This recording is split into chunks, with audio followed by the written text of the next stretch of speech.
ఈ రోజు నా ఫ్రెండ్స్ గవర్నమెంట్ జాబ్ రిజల్ట్స్ ఏమైందిరా? జస్ట్ 3 మార్కుల్లో పోయిందిరా. నీదేమైందిరా? జస్ట్ 30 మార్కుల్లో పోయిందిరా.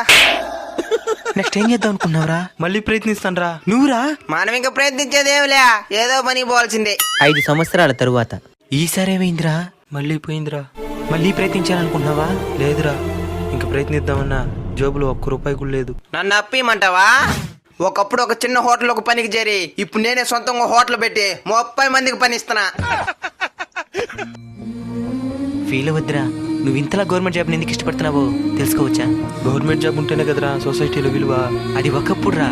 ఇప్పుడు ఎవరి దగ్గర ఎక్కువ డబ్బులుంటే వాడికి విలువ. నిన్ను మళ్ళీ ప్రయత్నించొద్దని నేను చెప్పను. ఎందుకంటే నీ శక్తి సామర్థ్యాల గురించి పూర్తిగా తెలిసిన మనిషివి నువ్వు మాత్రమే. ఒకవేళ నీకు మళ్ళీ ప్రయత్నించి సాధించగలను అనిపిస్తే ప్రయత్నించు, లేదంటే మరొక మార్గాన్ని ఎంచుకో. ఎందుకంటే ఇక్కడ గవర్నమెంట్ జాబ్ మాత్రమే జీవితం కాదు, ఇక్కడ డబ్బే ప్రధానం.